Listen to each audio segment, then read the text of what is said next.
Good morning everyone, welcome back to our channel. हमारे channel का नाम है फाइंड योरसेल्फ। कैसे हैं आप लोग? कैसे जा रहे हैं आप लोगों के दिन? सुबह सुबह का टाइम है। सुबह मैं जल्दी उठ गई, ऑफ कोर्स पूरे घर की ब्लिंड्स खोल दी, खुद फ्रेशन अप हो ली, भगवान के दर्शन कर लिए, पॉजिटिविटी अपने अंदर ला के निकल चली हूँ मॉर्निंग वॉक के लिए। सुबह सुबह ये मॉर्निंग वॉक करना एक तरीके से मेरे लिए मॉर्निंग रिचुअल है, मॉर्निंग प्रेयर है, अपनी बॉडी की तरफ, अपनी लाइफ की तरफ। इसीलिए सुबह सुबह भगवान के दर्शन कर लिए, सूर्य नमस्कार करके निकल चली हूँ एक हेल्दी वॉक के लिए। फिज़िकली भी मेंटली भी बहुत ज़रूरी है।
मैं चना, मैं चिकी।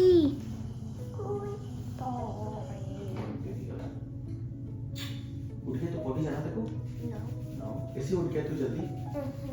कोई बात नहीं। लीचा मैं चना, मैं चिकी।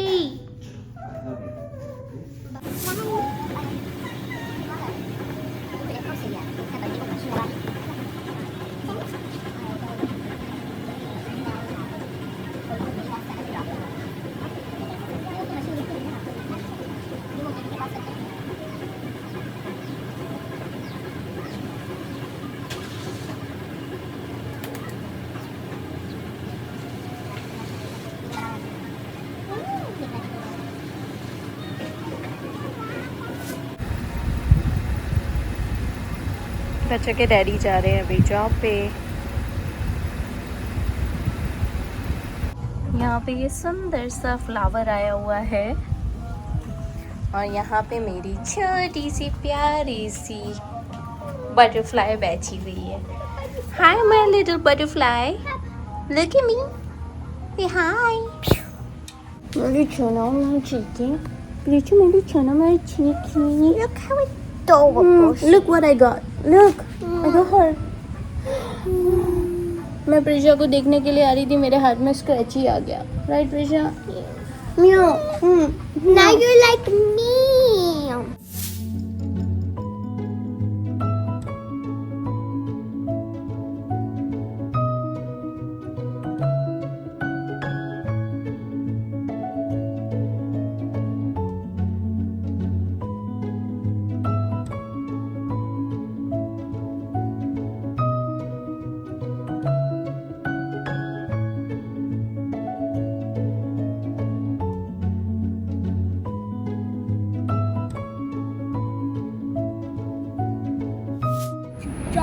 ऑलराइट गाइस, तो अभी हम लोग आ गए हैं स्विमिंग पूल पे। ये रहा आदि, ये रही प्रिशा। आदि, लुक इट ओवर हियर। आदि, Mommy, I dropped my nose things. आदि ये रहा। आदि ने आज अपने छोटे छोटे वाले ग्लासेस लगा रखे हैं, ये वाले नहीं लगाए। राइट आदि? And Prisha is right over here. दोनों जने अपना पुल खुलने का वेट कर रहे हैं। पुल खुलने में अभी कुछ हार्डली 1-2 मिनट बाकी हैं। 11 बजे खुलेगा। It is 11. हम लोगों ने सोचा कि चलो अभी आ जाते हैं, बच्चों को नाश्ता कराया और सीधा यहीं आ गई हूँ पुल पे। पूरा पुल अभी खाली है, हम लोग ही हैं सबसे पहले। मुझे समझ में आ गया है यही वाला टाइम सबसे अच्छा रहता है जिसके अंदर बच्चों को ना ला के अकेले में इंजॉयमेंट कर सकते हैं।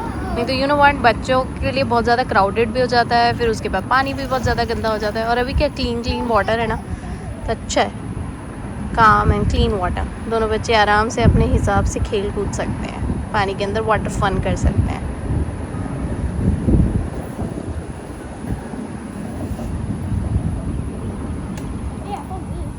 धूप तो काफ़ी तेज़ है, सूर्य रेखता एकदम ऊपर चढ़े हुए हैं।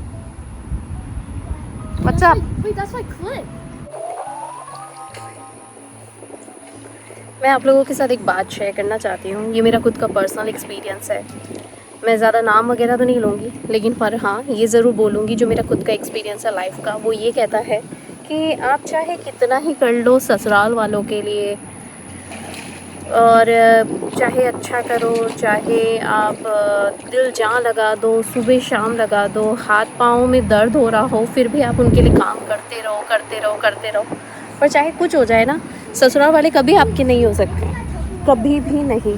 आप बेटी बन के काम कर लो, आप बहन बन के काम कर लो, आप मतलब अपना एक उनके लिए नौकर की तरह लग जाओ उनका सारा काम करने के लिए, फिर भी आप पता है चाहे कुछ हो जाए ना, कभी भी ससुराल वाले बहू के नहीं हो सकते।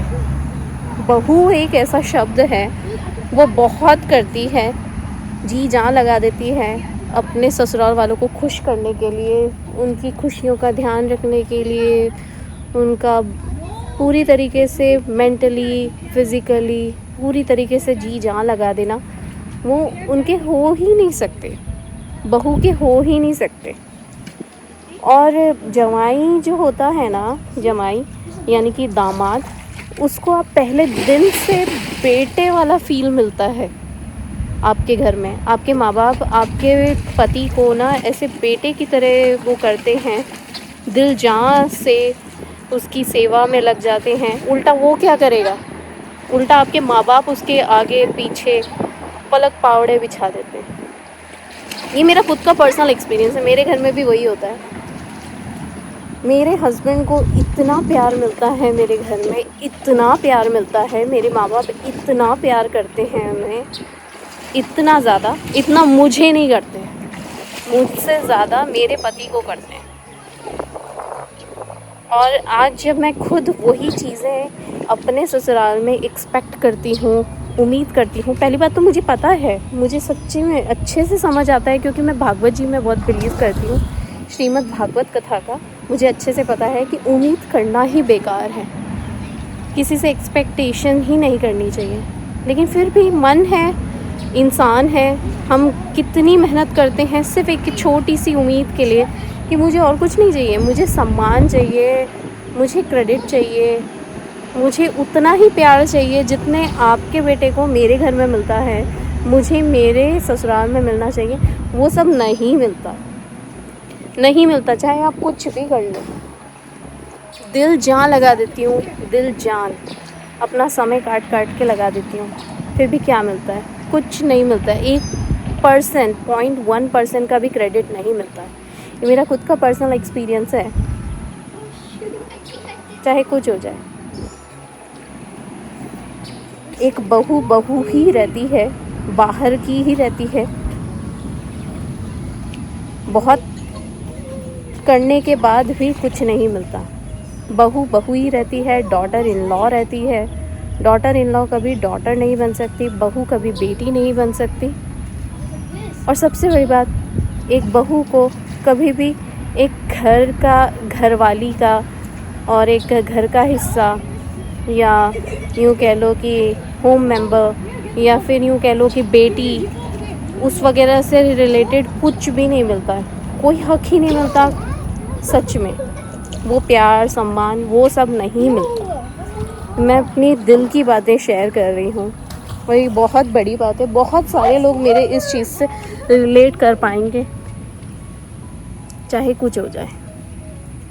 और मैं बहुत सारे लोगों की बातें सुन चुकी हूँ, बहुत सारे लोगों से बात हो चुकी है मेरी, सर्वे होता है, नॉर्मल अपने फ्रेंड्स लोगों से बात कर चुकी हूँ। मेरा यही सोच है और मुझे भी ऐसा लगता है कि हम चाहे बहुएं कुछ भी कर लें, कितना ही कर लें, ससुराल वालों से वो इज़्ज़त, प्यार, वो औहदा, वो बराबरी कुछ नहीं मिलता, कुछ भी नहीं। अब मेरे ससुराल में, और ससुराल में कितने सारे लोग होते हैं, मैं किसी एक की नहीं बात कर सकती।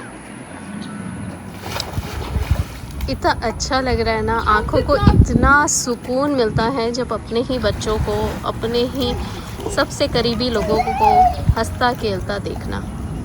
और एक माँ के लिए इससे ज़्यादा खुशी की बात क्या हो सकती है, इससे ज़्यादा सुकून की बात क्या हो सकती है कि वो अपने बच्चों को देख रही है खेलते हुए।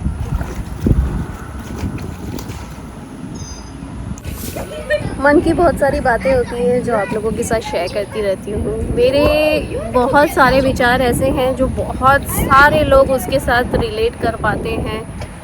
मुझे इतने मैसेजेस आने लग गए हैं कि कितनी बार ऐसा लगता है कि मैं शायद बात नहीं कर पाती हूँ, मैं जवाब नहीं दे पाती हूँ। पहले जब मैं देखती थी ना कि अरे कमेंट्स आ रहे हैं, तो कमेंट्स कुछ आते थे जिनके ऊपर मुझे जवाब देना होता था। लेकिन अब इतने कमेंट्स, इतने सारे जवाब, इतने सारी चीज़ें, इतने मैसेजेस आते हैं कि मैं हर एक का जवाब नहीं दे पाती हूँ। तो मुझे लगा कि उसके बारे में ना वीडियो में बात करना ज़्यादा अच्छा रहेगा। लिखना मेरे लिए बहुत देर वाला काम हो जाता है। मैं मैसेजिंग भी बहुत देर से करती हूँ, व्हाट्सएप भी बहुत कम मैं रखती हूँ। व्हाट्सएप ग्रुप वगैरह भी है मेरे पास, पर मैं जवाब बहुत देर से दे पाती हूँ, इतनी एक्टिव नहीं हो पाती हूँ। देख लेती हूँ, चेक कर लेती हूँ, फिर सोच के जवाब देती हूँ या जवाब दे देती हूँ, तो बाद में फिर मुझे ऐसा लगता है कि अरे इसको करेंगे कैसे। तो इसीलिए तो मुझे लगता है कि वीडियो में ज़्यादा अच्छे से जवाब दे पाऊँगी। बहुत सारे लोग मुझसे पूछते हैं कि यहाँ पे यूएस में रहते हो कैसा लगता है। ऑफ कोर्स अच्छा लगता है, यहाँ पे हमारी लाइफ है, मेरा परिवार है। मैं यहाँ पे बहुत सालों से हूँ, 20 साल से हूँ, 21वां साल चल रहा है। मुझे तो अच्छा ही लगेगा। ऑफ कोर्स इंडिया एक ऐसी चीज़ है, इंडिया अब हमारे लिए, मैं पहले मुझे अगर मेरी लाइफ के 21 साल मैंने यहाँ बिता लिए, तो अब ये जगह मेरे लिए अडॉप्ट हो चुकी है। मुझे यहाँ पे रहन सहन, तौर तरीके मुझे अच्छे लगते हैं। ऑफ कोर्स मैं हिंदू हूँ, ऑफ कोर्स मैं सनातनी हूँ।